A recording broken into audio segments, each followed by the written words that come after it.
The sirens wailed across Route 89, their sound ripping through the quiet dawn.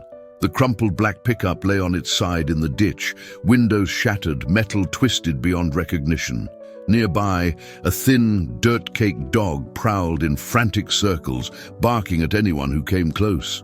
Daniel Carter, Pine Ridge Fire and Rescue's lead firefighter, stepped from the rig, boots crunching gravel. A bitter wind sliced across the empty road as his eyes scanned the wreck. "No one inside," Sean, the rookie firefighter, called out as he jogged over.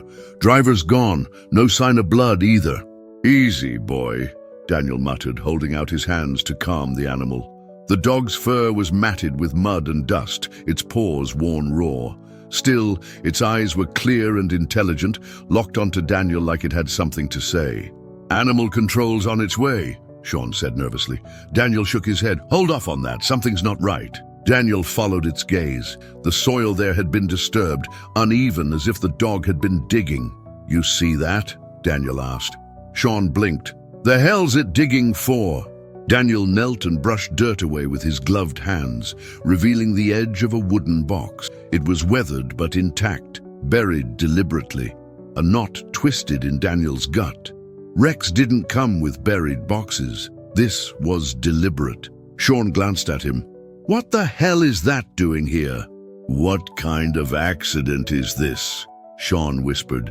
Daniel's jaw tightened. He lifted the case from the dirt, turning it over in his hands. It was pristine, too clean to have been in the wreck. The unease that had been gnawing at him grew sharper. The dog let out a low whine, stepping closer to the edge of the hole. Daniel looked at it, then back to Sean. "Call the sheriff, now!" By then, the dog was leashed and pacing anxiously beside the fire truck, its eyes darting between the wreck and the box. "What did you find?" Dana asked Daniel, staring down at the waterproof case. Daniel handed it over. "We pulled this out of the ground, buried under the wreck. It's sealed tight." He crouched and tapped a finger against the box. "This accident doesn't look like an accident to me." The mutt was quiet now, staring at the sheriff with the same intensity it had shown at the ditch. Its ribs heaved with every breath, but its eyes were unwavering. Danner stood. "Get animal control to take the dog. Let's see what's in that case." It didn't fight or bark this time. Just watched Daniel with that same strange, knowing look, and for the first time in years, Daniel felt a chill run down his spine. This wasn't over.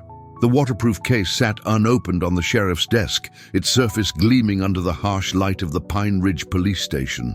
Sheriff Mark Danner stood over it, arms crossed, his jaw set tight. Across the room, Daniel Carter leaned against the doorframe, watching silently. He'd brought the dog, Cooper as the tags on its collar revealed, back to his place after insisting animal control wasn't necessary. Something about the mutt's behavior still gnawed at him. "You going to open it, or are we just staring at it all night?" Daniel asked finally, his voice low. Danner shot him a glance but didn't respond immediately. Instead, he picked up a utility knife and sliced through the latches with deliberate precision.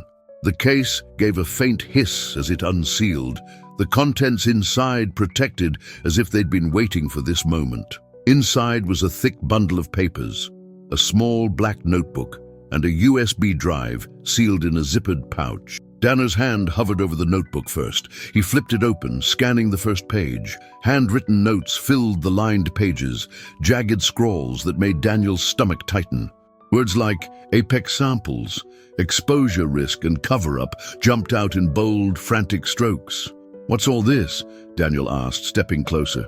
Danner frowned. "Looks like research notes. Something to do with environmental testing.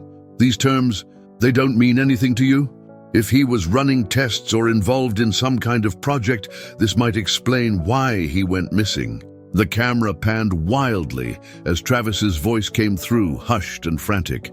"They don't want this getting out," he said, his breathing uneven. "Apex Biotech doesn't care about the environment. They're not restoring populations. They're experimenting. We're the test subjects now. This goes way beyond..." Before Danner could answer, the second video opened automatically.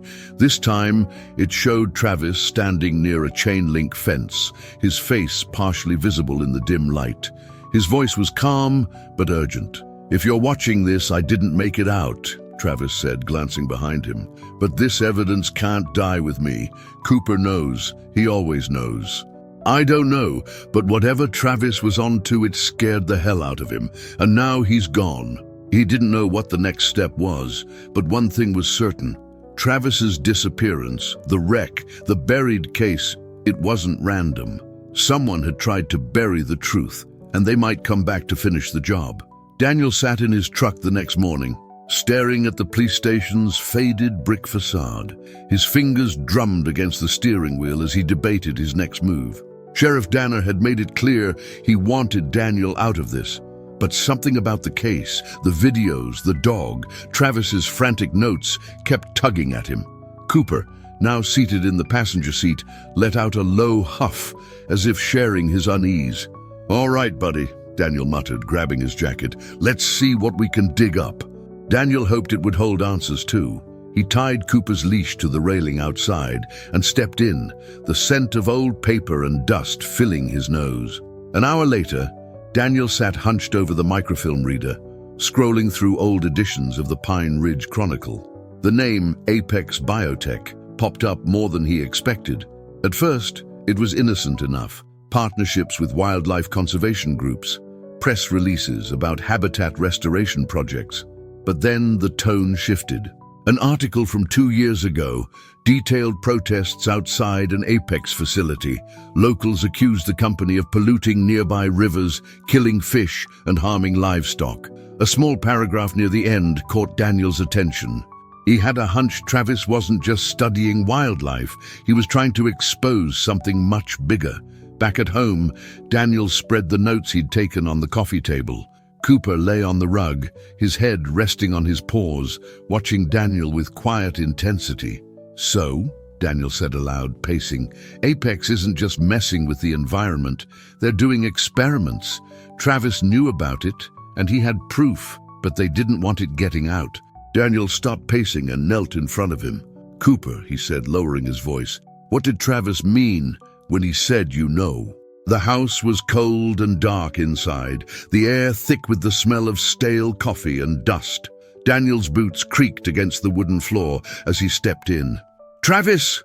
he called out, though he knew it was futile. Cooper darted down the hall, leading him to a cluttered office. Papers and books were stacked haphazardly, a laptop left open on the desk. Daniel flipped it open and frowned. The battery was dead, but a yellow sticky note on the keyboard caught his eye.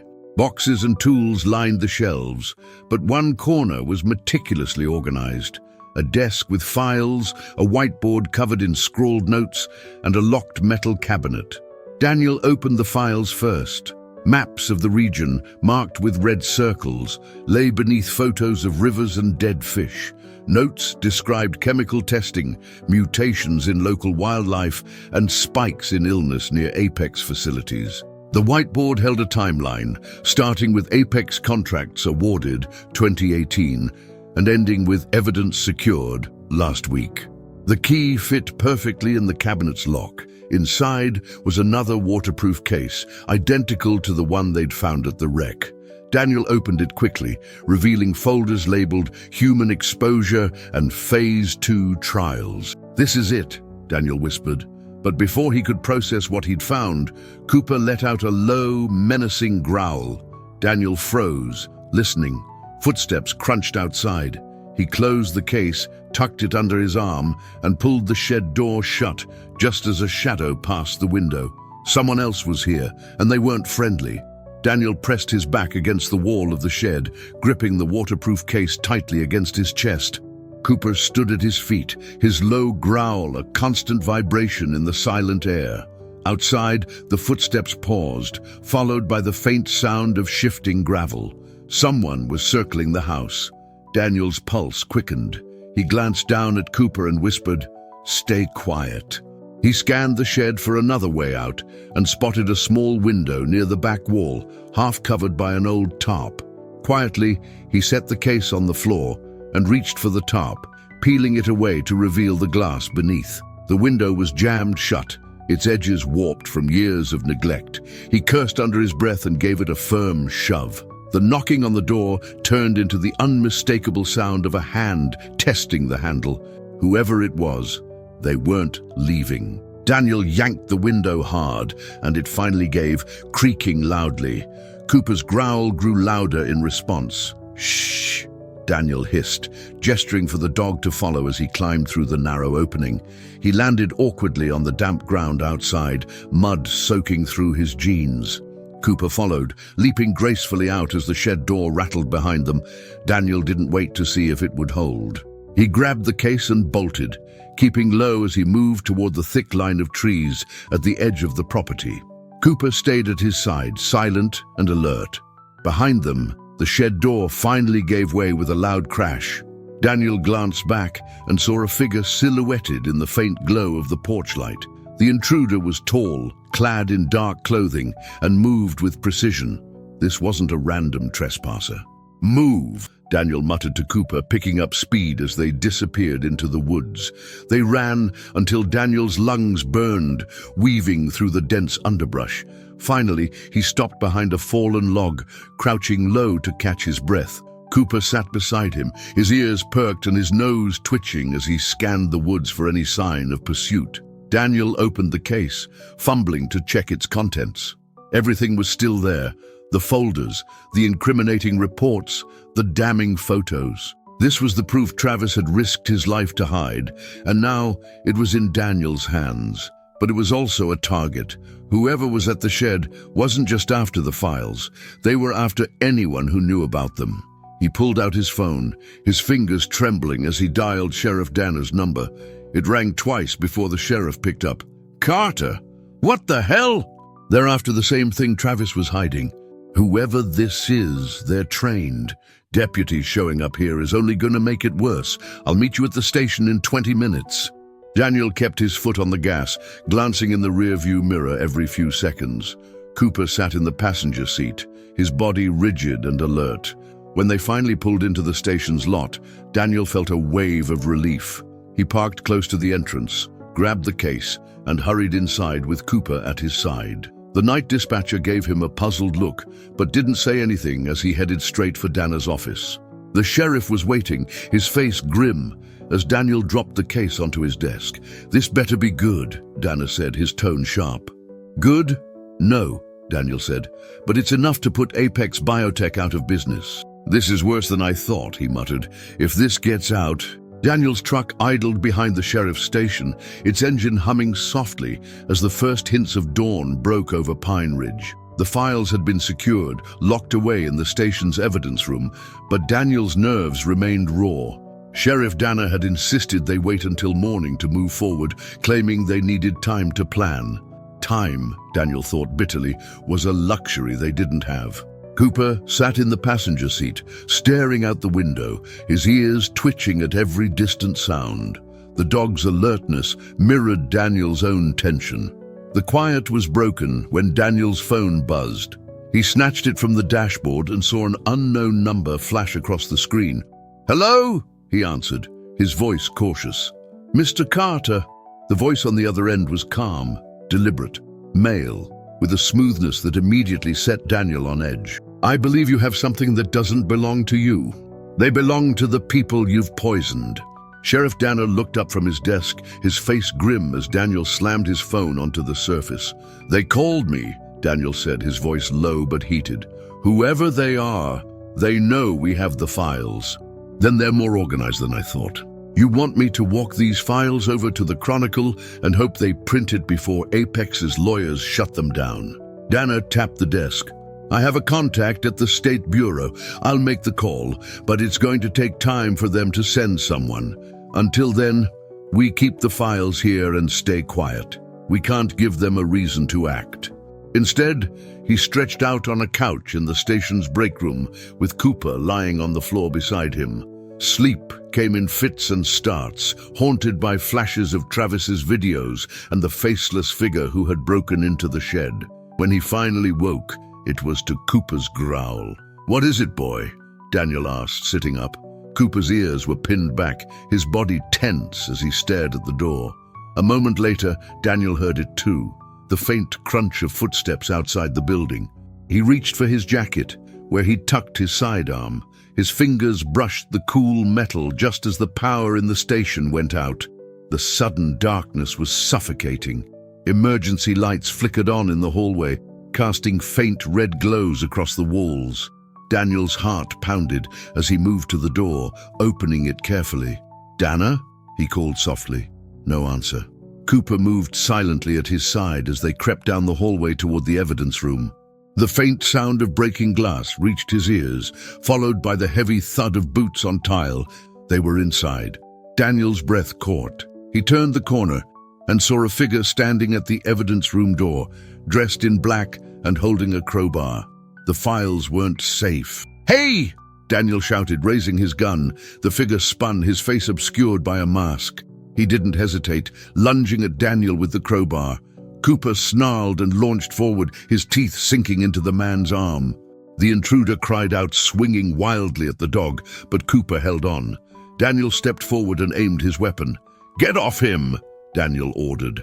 Cooper released, retreating to Daniel's side, but keeping his body between the man and the evidence room. The intruder hesitated, his masked face darting between Daniel's gun and the snarling dog. In a flash, he threw something, a smoke grenade, that erupted in a blinding cloud. Daniel coughed and stumbled back, trying to keep his aim steady, but when the smoke cleared, the man was gone. The files were still locked in the evidence room, untouched, but the message was clear. They weren't going to stop. Daniel knelt beside Cooper, running a hand over the dog's fur. "Good boy," he murmured. Then he stood, his jaw set in determination. They had tried intimidation, they had tried force, and they had failed. Now, it was time to bring the fight to them. The sun was rising over Pine Ridge, painting the sky in bruised shades of orange and gray. Daniel stood in front of the sheriff's station, a cup of stale coffee in one hand and his phone in the other. He'd barely slept. Cooper sat at his feet, panting quietly, the dog's eyes locked on every car that passed. Both of them were on edge, waiting for the next move. Sheriff Dana emerged from the station, a dark scowl etched into his face. "They're making it harder than hell to get the feds involved," he grumbled, tucking a folder under his arm. "I called my contact again. He says Apex Biotech has friends higher up, people who don't want this getting out." It wasn't much, a single computer and an aging printer that rattled with every page, but it would do. The town's lead reporter, Maggie Hensley, leaned forward, her sharp green eyes narrowing as she scanned the evidence Daniel and Dana had laid before her. "This," she murmured, flipping through the photos of sick livestock, poisoned rivers, and lab reports showing chemical exposure in humans. Her voice dropped to a whisper. "This is bad, Sheriff. Real bad. Once it hits the wire, they can't bury it." By noon, Maggie had finished compiling the story. It was hard-hitting, relentless, and damning. Apex Biotech's experiments, environmental violations, and the deliberate cover-ups were laid bare. She sent it to her editor at the state paper, who promised it would go live within hours. Daniel felt a moment of relief, but it was short-lived. Outside the Chronicle, the street felt eerily empty. Daniel opened the door and stepped out, Cooper at his side, just as Sheriff Dana's phone rang. Dana frowned, answering it. "Dana." Daniel's phone buzzed on the dashboard. A call from Dana. "Carter," the sheriff barked. "Turn around, I'm coming up behind you." And in about an hour, so will the rest of the country. The men climbed back into their vehicles, the SUVs reversing off the road in silence. Daniel let out a long breath as they drove away, disappearing over the hill. He looked at Dana, who approached the truck, shaking his head. "Well, Carter," the sheriff said, "you just made a hell of a lot of enemies." The headline read, "Apex Biotech Exposed. Whistleblower's Final Stand Uncovers Poisonous Truth."